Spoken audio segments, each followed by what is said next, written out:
রবকে মনে রাখো, রবকে একটা কথা, শুধু একটা কথা বললেন। মা বিদেশ যাওয়ার সময় বলে দিল মাকে ভুলো না, বাপ বিদেশ যাওয়ার সময় বলে দিছে মা বাবাকে ভুলো না, স্ত্রী চোখের পানি ফেলতে ফেলতে বলে দিছে আমাকে ভুলো না, কিন্তু ছেলে বলছে কাঁদতে কাঁদতে আমাকে ভুলবেন না আব্বা, মেয়ে কাঁদতে কাঁদতে বলছে আমাকে ভুলবেন না আব্বা। হ্যাঁ, তো সবাই কথা বিদেশ যাওয়ার পরে এই লোক মনে রাখছে, মাকেও জানাইছে মা আমি আইসা পড়ছি, আব্বাকে বলবেন আমি আসছি, স্ত্রীকে বলছে শুনছো আমি আইসা পড়ছি, কোনো অসুবিধা হয় নাই, আমার ছেলে মেয়েগুলোকে বলবা আমি যে ঠিক মতো আইসা পড়ছি। সবার কথা মনে রাখলো। তো রব্বুল আলামিন বলে দুনিয়ায় যাচ্ছ আমার কথা ভুলো না, কিন্তু আমি তোমাকে সব দেব, আমি তোমাকে সব দেব, আমি তোমাকে সব দেব। তোমার 24 ঘন্টা আমি তদারকি করব। তুমি হাসবা আমার ইশারায়, তুমি কাঁদবা আমার ইশারায়, তোমার চোখের পলক পড়বে আমার ইশারায়, তোমার কানের প্রতি শব্দের আওয়াজ পৌঁছবে আমার ইশারায়, তোমার হাত উঠবে আমার ইশারায়, তোমার হাত নামবে আমার ইশারায়, তোমার পা উঠবে আমার ইশারায়, তোমার পা নামবে আমার ইশারায়, তুমি ফিকির করবা আমার ইশারায়, তোমার দিমাগে যা আসবে আমার ইশারায়। এক এক লোকমা আমি দেব, এক এক ভাতের লোকমা আমি দেব, এক এক রিজিক আমি দেব, আমি দেব, আমি দেব, সব আমি দেব, আমাকে ভুলো না, আমাকে ভুলো। বাপ, হাই বন্ধু, হাই নওজোয়ান, হাই মুসলমানের যুবক ভাই, আল্লাহকে সাক্ষী রেখে বলো, আল্লাহকে সাক্ষী রেখে বলো, এখন যারা মসজিদে ঢুকছ, এক মৌলানার কথা শুনতে ঢুকছ, এক হুজুরের কথা শুনতে ঢুকে গেলা, আহা, অথচ আমার আওয়াজের চাইতেও বড় আওয়াজে মসজিদে আজান দিছিল, মাগরিবের নামাজের আজান, মসজিদের মাইকে তখন আজান হয়েছিল, হয়েছিল কিনা? কেন আসলা না নওজোয়ান? কোথায় ছিলা তখন? বাপ কোথায় ছিলা? তুমি মুসলমান না, এখন আসলা কেন? এক হুজুরের কাছে আসলে যে শুধু এই কথাই শুনতে হবে এটা জানো না? হুজুর কি তোমার হিন্দি সিনেমার গল্প বলবে? এই হুজুর কি তোমার নর্তকীর গল্প বলবে? তো তুমি তো জানোই এই মোল্লাদের কাছে গেলে, এই হুজুরদের কাছে আসলে এই নামাজের কথাই তো শুনবা, এই কোরআনের কথাই তো বলবে। তো সেই নামাজ, সেই আজান দেওয়ার পর কেন মসজিদে আসলাম? একবার মুসলমানের সন্তান হয়ে 1 মিনিটের জন্য নওজোয়ান ছেলেরা ভাবো, যারা আজকের মাগরিবের নামাজ পড়লা না কিন্তু এখন আল্লাহর ঘরে ঢুকলাম, একটু কি বিবেকে বাঁধলো না? একটু কি বিবেকে বাঁধলো না? আহা, রবকে এভাবে কেমনে ভুলে গেল? কেমনে আল্লাহকে? আল্লাহ বলেন তুমি যাতে আমাকে ভুলে না যাও, আমি এই জন্য এই রব নাম শব্দটা সবচেয়ে বেশি ব্যবহার করছি।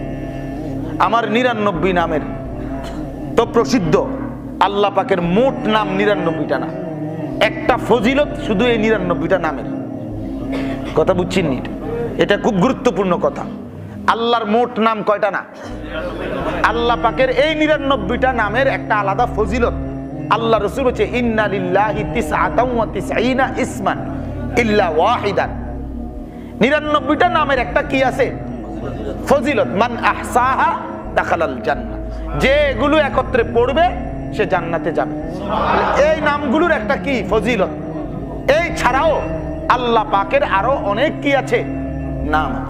একটা হাদিসে স্পষ্ট আছে, আল্লাহ রাসূল সাল্লাল্লাহু আলাইহি ওয়াসাল্লাম এই দোয়া করছে, আল্লাহ আপনার যেই নামগুলো কেউ জানে না শুধু আপনি জানেন, সেই নামগুলোর উসিলা দিয়ে দোয়া করছি। তাইলে বোঝা গেল আল্লাহ পাকের এই 99টা নাম ছাড়াও আরো অনেক কি আছে, কিন্তু আল্লাহ তাআলা তার এই অগণিত নাম, কত নাম আল্লাহ বারবার ব্যবহার করে নাই, কত নাম এই হাদিসের মধ্যেই শুধু আছে আর কোথাও ব্যবহার করে নাই, কিন্তু রব এইটা আল্লাহ তাআলা বারবার ব্যবহার করছে, বারবার। আলহামদুলিল্লাহি রাব্বিল আলামিন, এই যে রব, আল্লাহ বলেন রুকুতে যাবা পড়বা সুবহানা রাব্বিয়াল আযীম, এই যে রব। আল্লাহ বলেন রুকু থেকে দাঁড়াবা রব্বানা সামিআল্লাহু লিমান হামিদা, রব্বানা লাকাল হামদ, রব্বানা। এই যে রব, আল্লাহ বলেন আবার সিজদায় যাবা, সুবহানা রাব্বিয়াল আলা, রাব্বিয়াল আলা। আবার বলো রাব্বিয়াল আলা, আবার বলো, আবার বলো, আবার বলো। আল্লাহ বলেন ভুলো না আমার নাম রব। আমি মাওলা রব নাম দিয়ে তোমাকে রুহের জগতে মনে করাই দিছি, আর জগতে তোমারে আমি রব নাম বলার জন্য বারবার নামাজের মধ্যে মস্ক করাইছি, বারবার বারবার বারবার বারবার। কোরআনুল কারীমের মধ্যে আল্লাহ বলছে, বান্দা যতবার আমার কাছে দোয়া করবা, বারবার রব বলে বলে দোয়া করবা, রব বলে বলে।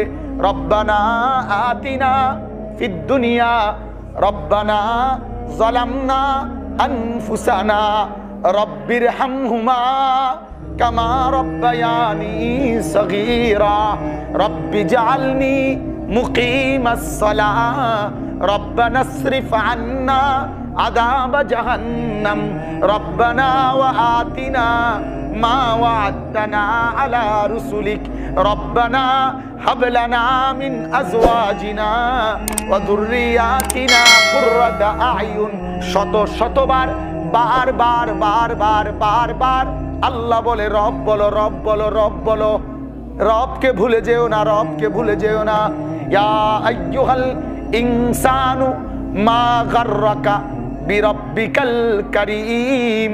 আল্লাহ বলে বান্দা আমার মতো দয়ালু রবকে কেমনে ভুলে গেলা, কেমনে ভুলে গেলা। আল্লাহ বলে ইন্নাল ইনসানা লিরাব্বিহি লাকানুদ।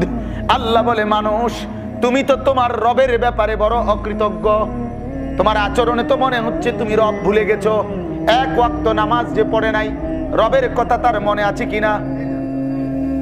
একটা সেজদা যে করলো না, রবকে তার মনে আছে কিনা? হারাম রোজগার যে প্রতিনিয়ত করছে, সে কি রবকে মনে রাখছে কিনা?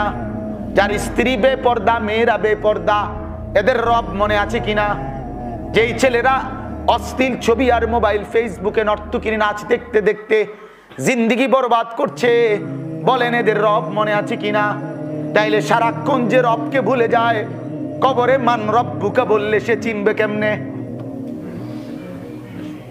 বলেন না, কবরেও তো প্রথম প্রশ্ন বলবে মান রব্বুকা। তাইলে রুহের জগতে ছিল আলাস্তু বিরাব্বিকা, আমি কি তোমার রব নই? এখন কবরেও বলবে মান রব্বুকা, তোমার রব কে? তুমি বলবা চিনি না, তুমি বলবা চিনি না। আমি রব বলতে কাউকে জানি না। আমি চিনি মোবাইল, আমি চিনি ফেসবুক, আমি চিনি ইউটিউব, আমি চিনি মোটর সাইকেল, আমি চিনি বন্ধু, আমি চিনি দুনিয়ার সম্পদ। আল্লাহ বলে না না, তোমাকে না রুহের জগতে পাঠাইবার সময় বলছিলাম আমার রব মনে রাখতা, আজ ভুলে গেলা কেন? অতএব আল্লাহ এবার ফেরেশতাকে বলবে, ও আমার ফেরেশতারা, যে আমাকে মনে রাখে নাই, ভুলে গেছে, আমি আল্লাহর পক্ষ থেকে সিদ্ধান্ত হলো জাহান্নামের বিছানা তার কবরে বিছিয়ে দাও, জাহান্নামের পোশাক তার কবরে শরীরে লাগায় দাও, জাহান্নামের দরজা তার জন্য খুলে দাও, জাহান্নামের ভীষণ ভয়ঙ্কর আযাব যেন সে দেখতে পায়। আল্লাহ আমাদেরকে মাফ করে দেন। এজন্য আমার বন্ধুরা, এই ফিকির করা যে বলতেছিলাম ওই কথাটা, যে তিনি রাসূল আগের থেকে, তিনি রাসূল কি? কিন্তু যেদিন তিনি 40 বছর বয়সে কালেমার দাওয়াত শুরু করলেন, সেদিন থেকে চূড়ান্তভাবে মক্কার কাফেররা ওনার কি শুরু করছে? বিরোধিতা করছে। বিরোধিতা করছে দুই ভাবে, মৌলিক হলো দুই ভাবে। কিছু বিরোধিতা করছে শারীরিক, কিছু বিরোধিতা করছে মৌখিক। কথা বুঝছেন? মানে আমি কম কথাই বলতে চাইতেছি, যেহেতু সময় কম এই জন্য বলছি। বিরোধিতা কয় ভাবে করছে বলেন? কিছু করছে শারীরিক, কিছু করছে কি মৌখিক। শারীরিক বিরোধিতা মানে জুলুম আর নির্যাতন করছে, ঠিক কিনা বলেন? হযরতে বেলাল রাদিয়াল্লাহু তাআলা আনহুর বুকে পাথর চাপা দিয়া রৌদ্রের মধ্যে ফেলে রাখছে।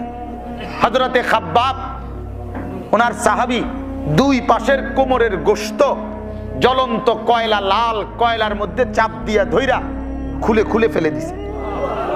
হযরতে সুমাইয়া বর্ষা মেরে উনাকে, মহিলা সাহাবী আবু জেহেল বর্ষা মেরে ওনাকে জাগাত শহীদ করে ফেলছে।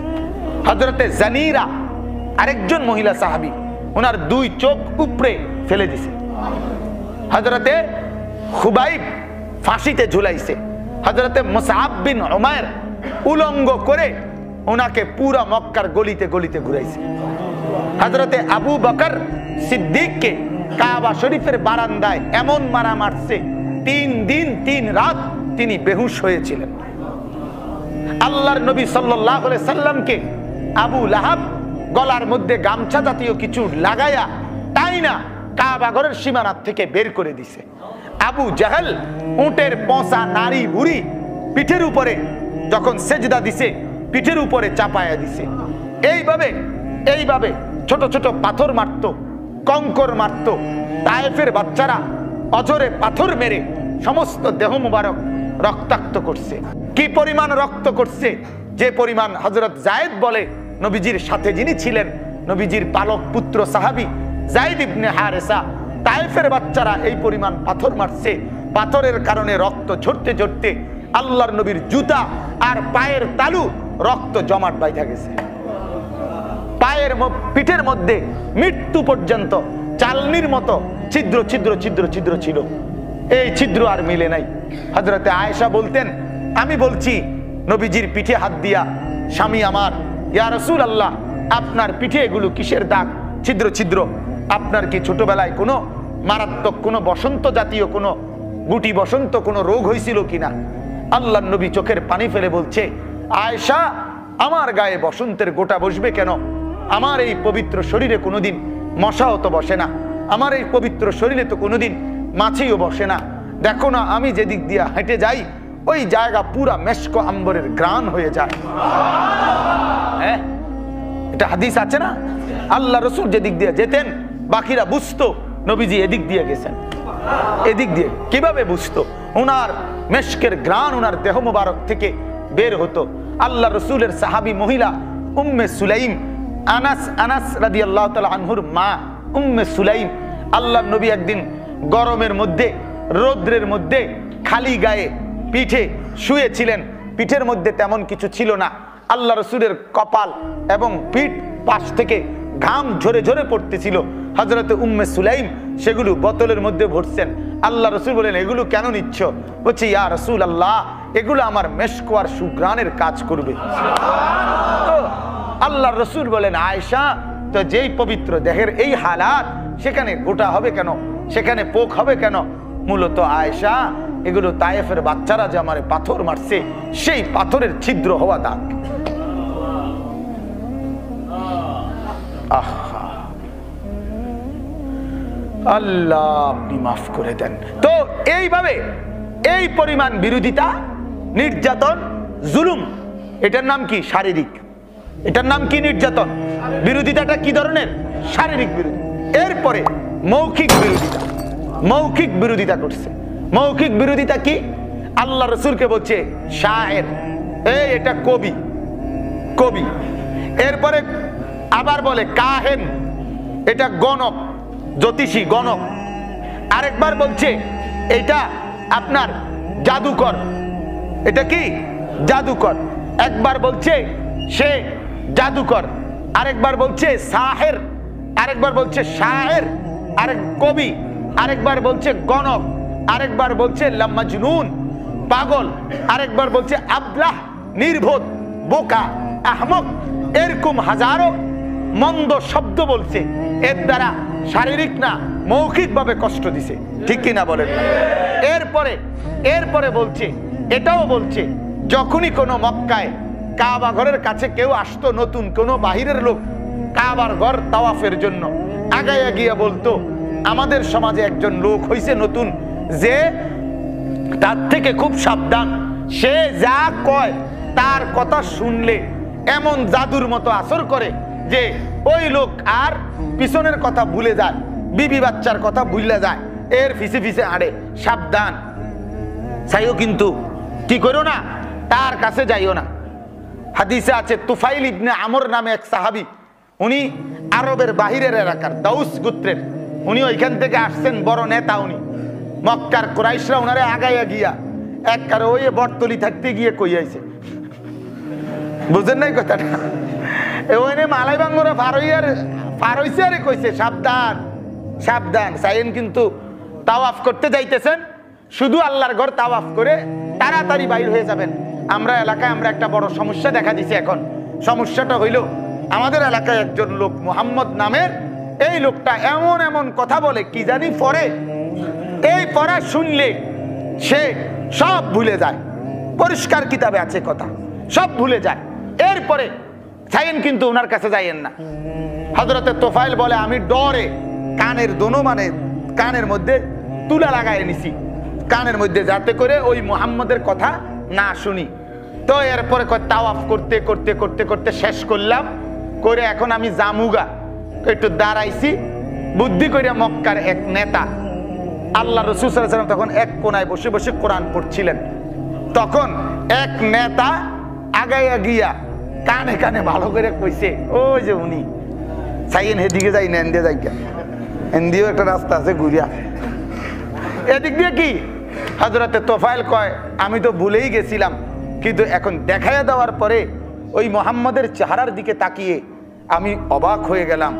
এমন সুন্দর, এমন পবিত্র চেহারা, সে কিভাবে মৃত্যুক হয়, সে কিভাবে মৃত্যুক হয়? না না, আমি এজন্য এক দুই কদম করে মনে মনে ভাবলাম, আচ্ছা কাছের থেকে লোকটার একটু দেখা যাইগা, শুনতাম না কথা, শুনতো না নিয়ত, শুধু কি একটু সাইয়া পরে যাইগা, একটু যখন আগাইলাম আল্লাহর কুদরতে, আল্লাহই কুদরতে ভাবে তুলার এক কোনা একটু ফাঁকা করে দিছে। আল্লাহ রাসূলের কোরআনুল কারীমের শব্দ আয়াত, কোরআনুল কারীমের তেলাওয়াত ওনার কানে ঢুকছে। উনি বলে আমি এই তেলাওয়াত ঢুকার কারণে কেন জানি মনের অজান্তেই আগাইতে থাকলাম, আর মুহাম্মদের সামনে গিয়ে বসলাম, নিজেই কোন ফাঁকে তুলা ফালাইয়া দিলাম, পুরা তেলাওয়াত শুনলাম, আর কালেমা পড়ে মুসলমান হয়ে গেলাম।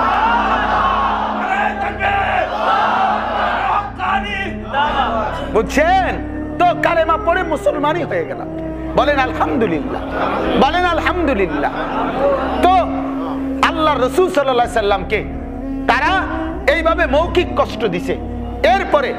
এরপরে কিছুদিন পরে যখন দেখতেছে কোনো কথায় কাজ হয় না, এরপরে বলতেছে এই কোরআন মুহাম্মদের বানানো, এই কোরআন কি মুহাম্মদের বানানো কথা। এগুলো সে নিজে নিজে ঠিক করে নয়, আর সকালবেলা অনুসারীদেরকে বলে। এই যখন আল্লাহ পাক রব্বুল আলামিন, আমি তো আপনাদেরকে সময়ের কারণে বললাম না, যে যতগুলো মৌখিক শব্দ বলে রসুলকে গালি দিছে, প্রত্যেকটার জবাব সরাসরি আল্লাহ পাক নিজে দিছে, প্রত্যেকটা। মা আনতা বিনিআমাতি রাব্বিকা বিমাজনুন। আল্লাহ বলে ওরা বলছে পাগল, আমি বললাম আপনি পাগল না। আল্লাহ নবী বল, আল্লাহ বলছে ওরা বলছে কবি, আল্লাহ বলে ওয়ালা বিকাউলি শাইর, না এটা কোনো কবির কথা না। আল্লাহ বলছে ওরা বলতেছে গণক, আল্লাহ নিজে বলে ওয়ালা বিকাউলি কাহিন, না এটা কোনো গণকের কথা না। আল্লাহ নবীকে বলছে দোস্ত আপনি একটা জবাবও দিবেন না, জবাব দিমু আমি জবাব দেবো, ওরা যে যা বলুক আমি আল্লাহ জবাব দেব। আবু লাহাব বলছে তাব্বান লাকা মুহাম্মদ, মুহাম্মদ তুমি ধ্বংস হও। আল্লাহ বলে দোস্ত আমি জবাব দিচ্ছি, তাব্বাত ইয়াদা আবি লাহাব, আবু লাহাব তুই ধ্বংস, তুই শেষ, তোরে হতাই এলাম, একদম হতাই এলাম। ও তাব্বা মানে হতাই এলাম, মানে তুই পুরা শেষ, পুরা শেষ। তুই কইলি নাকি? কারে বললি বেটা, কারে বললি? তুই আমার বন্ধুকে বললি? তোর এত বড় সাহস বেটা, তোরে একদম সিধা করে এলাম বেটা। হ্যাঁ, আল্লাহু আকবার। তো এই জন্য প্রতিটা কথার জবাব দিছে কে? আরে শুধু নবীর না, নবীর পক্ষে সাহাবীগুলোরও জবাব দিছে আল্লাহ। হযরতে বেলাল ৮ম হিজরিতে মক্কা বিজয়ের সময় মসজিদের কাবা ঘরের ছাদে দাঁড়াইয়া আল্লাহ নবী বলছে আজান দাও। মক্কার কুরাইশরা দূর থেকে বলতেছে হায় বাপ দাদা, তোমরা কবরে গিয়া ভালোই করলা, আমরা এই বেজ্জুতি দেখলাম বাচ্চা থাইকা, গোলাম গোলাম তে গোলাম, এই বেলাল তে সেদিনকে তারে ফিরছি আর তে এখন কাবাগরের ছাদে আজান দেয়। এত বড় বেজ্জুতি দেখবার চাইতে মইরা যাওয়ান ভালো ছিল। বাপ দাদা তোমরা মইরা কত ভালো করছ। আল্লাহ তাআলা বলে, বন্ধু নবী আমি জবাব দিতেছি, আমি আপনি কইেন না, আমি বলি, ইয়া আইয়ুহান নাস ইন্না খালাকনাকুম মিন যাকারিন ওয়া উনসা। আল্লাহ বলে, এই বেঈমান কারে বললি? এই তোরা কুরাইশরা, তোরা এক মা বাবার সন্তান। আদম আর হাওয়া আমার বেলালও সেই মা বাবারই সন্তান, একই মা বাবার সন্তান। তোরা কেমনে বললি বেটা? তার মানে জবাব দেয় কে? আল্লাহ। প্রতিবার জবাব দিচ্ছে কে? এই যখন তারা বলল যে আল্লাহ পাক রব্বুল আলামিন কোরআন নাজিল করে নাই, আল্লাহ এগুলা পাঠায় নাই, বরং মুহাম্মদ নিজে বানাইছে, তো আল্লাহ জবাব দিয়ে বলতেছে, বন্ধু আমি জবাব দিচ্ছি তাইলে, ওয়া ইন কুনতুম ফি রাইবিম মিম্মা নাযালনা আলা আবদিনা। আল্লাহ বলে, এই মানুষ দুনিয়াবাসী শোনো, আমার এই বন্ধু, আমার এই বান্দা, আমার মুহাম্মদ সাল্লাল্লাহু আলাইহি সাল্লাম, তার উপরে আমি যেই কোরআন নাজিল করছি, যদি মনে করো এতে কোনো রাইব সন্দেহ আছে, আল্লাহ তাআলা বলেন এই রাইব শব্দের অর্থ হলো এমন সন্দেহ যেটা গাঢ় না, হালকা। হালকা একটু বালু লাগছে, এমনি একটা মোছা দিলেই সরে যায়, টোহা দিলে, সুন্দর কথা, টোহা। তো এই টোকা দিলেই যেটা কি সরে যায়, এরকম হালকা। মানে আল্লাহ তাআলা বলে গাঢ় সন্দেহ হওয়ার তো কোনো সুযোগই নাই। যদি হালকা সন্দেহ হয়, সামান্য সন্দেহ যদি হয়, মনের মধ্যে যদি সন্দেহ উকিও দেয়, তো তারপরেও আমি বলছি ফাতু বিসূরাতিন মিন মিসলিহি। বিসূরাতিন, এই সূরাতিন নাকেরা, যেই কোনো সূরা, তার মানে প্রতিযোগিতার জন্য তুমি ইচ্ছে করলে সবচেয়ে ছোট সূরাটাও নিতে পারো, কোনো অসুবিধা নাই। আল্লাহ বলেন সবচেয়ে ছোট সূরাটাও পারলে নাও, নিয়া ওই সূরাটাকে সামনে রাইখা তুমি এরকম একটা ইন্না আতাইনাকাল কাউসার, সবচেয়ে ছোট সূরা, এটার মতো একটা 3 লাইনের 3 বাক্যের একটা সূরা বানায় দাও। এই পৃথিবীতে কবির কবিতা চর্চা দেখে দেখে আরেকজন কবিতা লেখা শিখে, গল্প লেখা দেখে দেখে গল্প লেখা শিখে, প্রবন্ধ দেখে দেখে মানুষ কি লেখে, প্রবন্ধ লেখে। যদি এটাই তো নিয়ম, শিক্ষকের দিক নির্দেশনা নিয়ে ছাত্র এরপরে কি করে, বাড়ির কাজ করে, আবার নিজে বানায়, নিজে রেডি করে, এরকম না বিষয়। তো যেহেতু মানুষের বানানো, তাহলে এক মানুষেরটা দেখে দেখে, এক মানুষেরটা শুনে শুনে আরেকজনে এটার মতো বানাইতে পারে।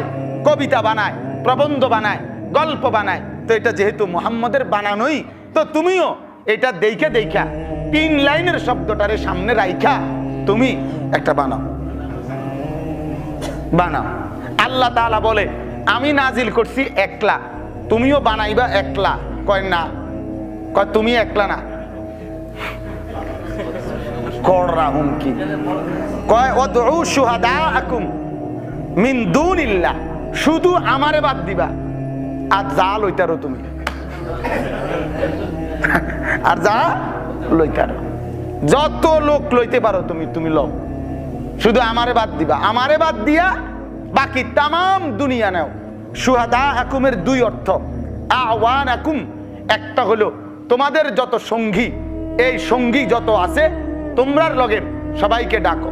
অথবা এই শুহাদাআকুমের আরেকটি অর্থ হলো আসনামাকুম, তোমাদের যেই দেবতা, তোমাদের যেই মূর্তি, যেগুলোর পূজা তোমরা করো, এগুলোরে লও, এগুলোরে কও।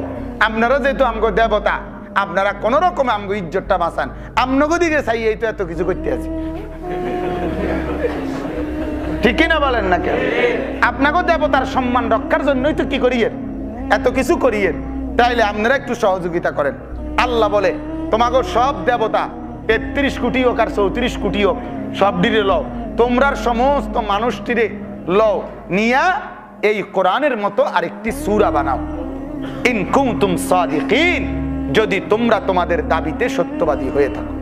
কথা পরিষ্কার, একদম সাফ সাফ কথা। তুমি যদি বলো মুহাম্মদের বানানো, তো ঠিক আছে, তোমার দাবি তুমি প্রমাণ করো। এর চাইতে পরিষ্কার কোনো কথা হইতে পারে? এটা একদম আলোকিত কথা। এরপরে আল্লাহ বলে ইল্লাম তাফআলু, যদি না পারো, যদি না পারো। এরপরে একটা মজার কথা বলছে ফা ইল্লাম তাফআলু, আল্লাহ বলে যদি না পারো। আবার লগ লগ আল্লাহ কয় ওয়ালাম তাফআলু ফাইত্তাও না। এটার একটা সুন্দর উদাহরণ আমি কই। আমার গ্রামের বাড়িতে, এটা বুঝবেন আপনি সহজে। আমার নানার বাড়িতে, দাদার বাড়িতে, তো আমার এই চাচতো চাচি হয় আর কি, মানে বাড়ির চাচি। তো একদিন ওই আগের দিনে, এখন মনে কমে গেছে, আগের দিনে মহিলারা মাথার মধ্যে উড়ার মধ্যে কইরা কাছের জিনিস বেচত, বাড়ি বাড়ি নিয়ে নিয়া বেচত। মাথার মধ্যে এক উড়া পয়রা বাড়ি বাড়ি নিয়ে নিয়া বেচে, এখনো কম আর কি। তো এই এক মহিলা এই আমগো দাদার বাড়িতে আসছে, ওই মানে এই ওরার মধ্যে করে, ওরা কয় আমগো দেশে ওরা, এই ওরার মধ্যে করে এই কাছের প্লেট ফুলুট ইডি নিয়ে আইছে। তো আসছে, আর ইডি যখন নামাইছে, আমার আম্মা আরো চাচিরাও অন্যান্যরাও এই বেডির এনে ওই ভিড় করে দাঁড়াইছে আর কি, ওইটি চাইতে আছে যে কি কি আনছে।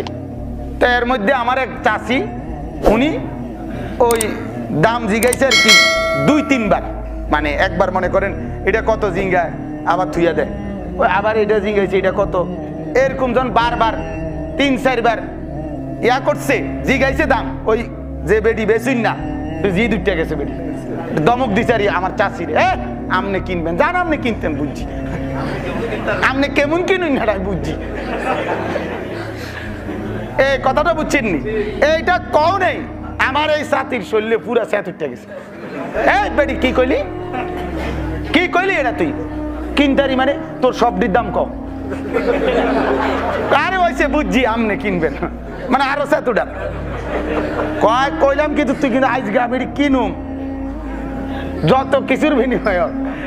পরে 3000 টাকা চুক্তি করিয়া, মানে 3000 টাকা কথা বইলা এই সব ওরা সব কিনা লাইছে। আমার আম্মা বলতেছিল, মা আমার এই ঘটনা শুনাইছে আর কি। পরে যখন বেডি তো গেছে খুশি, পরে এডি খুললে দেখি নিচে খের সারা, খের বুঝছেন না, মানে হ্যাঁ এডি সারা, ভিতরে কিচ্ছু নাই, ওই উড়বেই যা কদ্দুর জিনিস, মাল হইতো না 800 আরো, কিন্তু জিদ উড়াইয়া স্যাত উড়াইয়া কি করে লাইলো 3000 টাকা বেচা লাইলো। তো আল্লাহ তাআলা বলতেছেন ফা ইন লাম তাফআলু, যদি না পারো। আবার আল্লাহ বলেন ওয়ালান তাফআলু ফাত্তিনা, বেটা তুই সা কি কইলেন, ফাইতাম না। আল্লাহ কয় বট জামা বট ল র স্যাত ডক্টর, স্যাত উঠতেও চেষ্টা কর। কথা বুঝেন নাই? তোর জিদ যদি সর্বোচ্চ ওড়ে তো এই জিদ লই এই চেষ্টা কর। আমি কইলাম তুই ফাইতি না, তুই ব্যাড হইলে ফাইতি না, যা। আল্লাহু আকবার। ফা ইন লাম তাফআলু ওয়া লান তাফআলু, আল্লাহ বলে যদি না পারো, ওয়া লান তাফআলু পারবাও না, পারতিও না, ফাত্তাকুন নার, তাইলে অপেক্ষা করো জাহান্নামের আগুনে জ্বলার। যদি কোরআনের বিরোধিতা করার কারণে, কোরআনের বিরুদ্ধে মিথ্যা কথা বলার কারণে, আমি আল্লাহ তো পরিষ্কার চ্যালেঞ্জ করলাম, এই কোরআনের সমকক্ষ আরেকটা সূরা বানাও, এই কোরআনের মতো করে কিছু লিখে দাও। যদি না পারো, যদি পারবাও না, তাইলে ফাত্তাকুন নার আল্লাতী ওয়াকুদুহান নাসু ওয়াল হিজারা, তাইলে জাহান্নামের আগুনে জ্বলবার অপেক্ষা করো। যদি বলো আমি জাহান্নামে কেন জ্বলবো, আল্লাহ বলে আল্লাতী ওয়াকুদুহান নাসু ওয়াল হিজারা, জাহান্নামের লাকড়ি তো হবে মানুষ এবং পাথর। আমি জাহান্নামকে বানাইছি মানুষকে জাহান্নামে জ্বালাবার জন্য, কিছু নাফরমানকে জাহান্নামে জ্বালাবো, কিছু পাথরকে জাহান্নামের মধ্যে আগুনে জ্বালাবো। এই জন্যই আমি আল্লাহ জাহান্নামের আগুনকে বানিয়েছি। উইদ্দাত লিল কাফিরিন, জাহান্নাম তো আমি বানিয়েছি বেঈমান কাফের নাফরমানদের জন্য। বলেন নাউজুবিল্লাহ।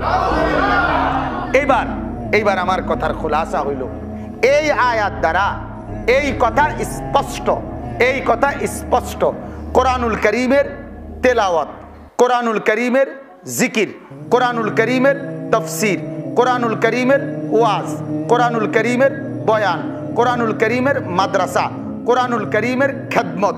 আল্লাহর কসম, আল্লাহ তাআলা বলে যদি কেউ এর বিরোধিতা করো, যদি এর বিকল্প কোনো কথা বলো, তাইলে আমি আল্লাহ চ্যালেঞ্জ করলাম এর বিকল্প কিছু তুমি পেশ করো। কেন বিরোধিতা করবা? কেন এর বিপক্ষে যাবা? এর বিকল্পটা তুমি বলো। বোঝেন নাই আমার কথাটা? এই ছেলে কোরআন শরীফ পড়ায় মহল্লার বাচ্চারে, আপনি যদি বলেন না পড়াইতে পারবে না, তো তুমি এর বিকল্পটা কও। কথা বোঝেন নাই? কি করতো তুমি কও, তাইলে তুমি এটা বলো। তা তুমি কোরআন শরীফ পড়াইতে পারবা না, তুমি হাট্টিমা টিম টিম, তারা মাঠে পারে ডিম, তাদের খাড়া দুটো শিং, তারা হাট্টিমা টিম টিম, এ টিম টিম টিম টিম করবা। তুমি কি করবা? Team team team team team team করবা তুমি। তো হাট্টিমা টিম টিম আমি প্রায় বলি, আপনারা মনে অনেকে শুনছেন আমার এই কথাটা, যে আসমানের নিচে জমিনের উপরে হাট্টিমা টিম বলতে পৃথিবীতে কিছু নাই। চাঁদের দেশেও নাই, মঙ্গল গ্রহেও নাই, সৌরজগতেও নাই, আটলান্টিক মহাসাগরের নিচে হাট্টিমাটিম বলতে কিছু নাই, হিমালয় পর্বতের উপরে হাট্টিমাটিম বলতে কিছু নাই। পৃথিবীর কোথাও কোনো পশু পাখি জন্তু জানোয়ার কীট পতঙ্গ হাট্টিমাটিম নামে নাই। তাহলে হাট্টিমাটিম কিতা? আমি বুঝছি, আমার গবেষণা হইল না না, আমি এটার উপরে চিন্তা করছি হাট্টিমাটিম কি। আমার গবেষণা হইল হাট্টিমাটিম হইল এটা যিনি লেখছেন তিনি। হাট্টিমাটিম হইল তে নিজে যে লেখছে। আর এটাও বুঝছি, এটা যখন লিখছে তার আগে উনি পুরা বোতল খাইছে। বোতল কোনো অর্ধেক খাইছে না, পুরাটা ডাইলা দিছে। এই জন্য পুরা বোতল মারিয়া দাও উনার মাথার থেকে এই কথাটা বাইরেছে, হাট্টিমাটিম টিম। কারণ যেটার শিং খারাপ হয় এটা ডিম পারে কেমনে? পাগল কারে কয়? পাগল কি পরিমাণ হয় বলেন নাউজুবিল্লাহ। আকডুম বাগডুম গোরাডুম এই নামে পৃথিবীতে কিছু নাই। আকডুম বলতেও কিছু নাই, বাগডুম বলতেও কিছু নাই, গোরাডুম বলতেও কিছু নাই। তার মাথার ডিস্টার্ব, ঠিক কিনা বলেন? কাউকে ব্যঙ্গ করা মূল মাকসাদ না। মূল মাকসাদ এই কথা বুঝানো যে ইনশাআল্লাহ আল্লাহর কোরআনের সাথে মৃত্যু পর্যন্ত লেগে থাকবেন। বলেন ইনশাআল্লাহ, বলেন ইনশাআল্লাহ, বলেন ইনশাআল্লাহ। আল্লাহ আপনি কবুল করেন। আমার বাপ, আমার কথা, আমার শব্দ, আমার আচরণে যেন কোরআনের বিরোধিতা বোঝা না যায়, তাইলে হাসরের ময়দানে কষ্ট পাবেন। আমার বাপ হাসরের ময়দানে কষ্ট পাবেন। ফাত্তাকুন নার, ফাত্তাকুন নার। আল্লাহ বলছে কোরআনের বিরুদ্ধে বলবা, কোরআনের বিপক্ষে থাকবা, কোরআনের সাথে কোন রকম দুশ্মনী করবা, তাইলে জাহান্নামের আগুনে জ্বলার জন্য প্রস্তুত হও। আল্লাহ আমাদেরকে মাফ করে দেন, আল্লাহ মহল্লাবাসীকে মাফ করে দেন, আল্লাহ পাক সকলকে কবুল আর মঞ্জুর করে নেন। যেই বাচ্চারা এই নাসির ভাইয়ের মাদ্রাসায় কোরআনুল করিম পড়ছে, আল্লাহ প্রত্যেককে কোরআনওয়ালা, নামাজওয়ালা, সেজদাওয়ালা বানিয়ে দেন। যত মহল্লাবাসী সহযোগিতা করছে সকলকে আল্লাহ তাআলা কবুল করেন, আল্লাহ সকলকে হিম্মত দান করেন। বাবারা, মুরব্বীরা, আপনাদেরও কোরআন ঠিক করা দরকার, জওয়ানেরও কোরআন ঠিক করা দরকার, স্কুল কলেজের বাচ্চাদেরও কোরআন ঠিক করা দরকার। আল্লাহর কসম, অশুদ্ধ কোরআন যিনি পড়েন, অশুদ্ধ যার সূরা কেরাত, তার নামাজ হয় না, হয় না, হয় না। দৈন্তান নয় কান না, কি নয় কান না?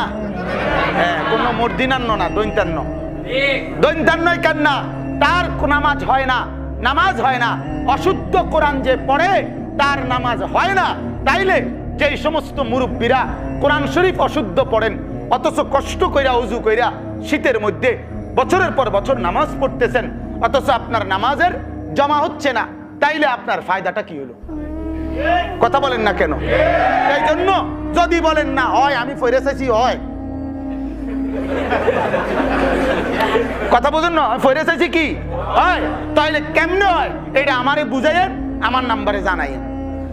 কেমনে হয় বলে অমুক হুজুরে কইছে, পৃথিবীর কোন আলেম বলছে, কোন মসজিদের ইমাম বলছে যে অশুদ্ধ কোরআন শরীফ পড়লে নামাজ হয়, এটা আপনি বলেন। কথা বোঝেন নাই আমার? যার যারে পছন্দ হয়, যে ফিসাবের কাছেই দরকার, যেই হুজুরের কাছে দরকার, আমনের তরিকার, আমনের লাইনের, আমনের দরবারের হুজুরে আপনি জিগান, জিগাই এটা ফতুয়া নিয়ে আসেন যে অশুদ্ধ কোরআন শরীফ পড়লে নামাজ হয়। কথা বোঝেন নাই আপনার? তাইলে কেন নিজেকে ক্ষতি করবেন বলেন? কেন নিজের লস করবেন বাজান কোন? আপনি কোরআন শরীফ 10টা সূরা ঠিক করতে 200 বছর লাগে না, ঠিক কিনা বলেন? 2 মাস মেহনত করলে আপনার কোরআন শরীফ শুদ্ধ হয়ে যাবে, সূরা কেরাত শুদ্ধ হয়ে যাবে, আত্তাহিয়াতুটা ঠিক হয়ে যাবে, হ্যাঁ, দোয়ায়ে কুনুত ঠিক হয়ে যাবে। তাইলে খামখেয়ালি করা উচিত? এজন্য ইনশাআল্লাহ সব মুরব্বীদের কাছে অনুরোধ, আপনারা আপনাদের কোরআন শরীফ শুদ্ধ করেন বাজান।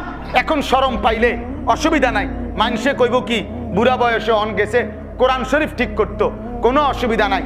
রসুলের 90 বছরের সাহাবীও কোরআন ঠিক করছে। আবু বকর সিদ্দিক রাদিয়াল্লাহু তাআলা আনহু মুসলমানই হয়েছে 38 বছর বয়সে, বুঝেন নাই? আবু বকর যখন কালেমা পড়ে তখন ওনার বয়স কত? তাইলে উনি কোরআন শরীফ শিখছে 12 বছর বয়সে, কত? 18। তো 38-এর পরেতে উনি মুসলমানই তৈরি এই সময়, তা আগে শিখবো করতে, কথা বলেন না কেন? তাইলে উনি কোরআন শরীফে তো শিখছে 38 বছরের পরের থেকে। তাইলে আপনার অসুবিধা কি? আপনার সমস্যাটা কি? লজ্জা করার কোনো বিষয় না, শরম এখানে পাইয়া কোনো অসুবিধা নাই। হাদিসে আছে আবু তালেব মৃত্যুর পূর্বে নবীজি যখন বলছে চাচা কালেমা পড়েন, কাঁদতেছিলেন নবী, আপনারা জানেন এই কথা। তখন আবু তালেব বলছে না, আমি সমাজের কাছে বেইজ্জতি হইতে পারতাম না। আল্লাহর নবী বলছে শেষ কথা, চাচা যদি কালেমা না পড়ে কবরে যান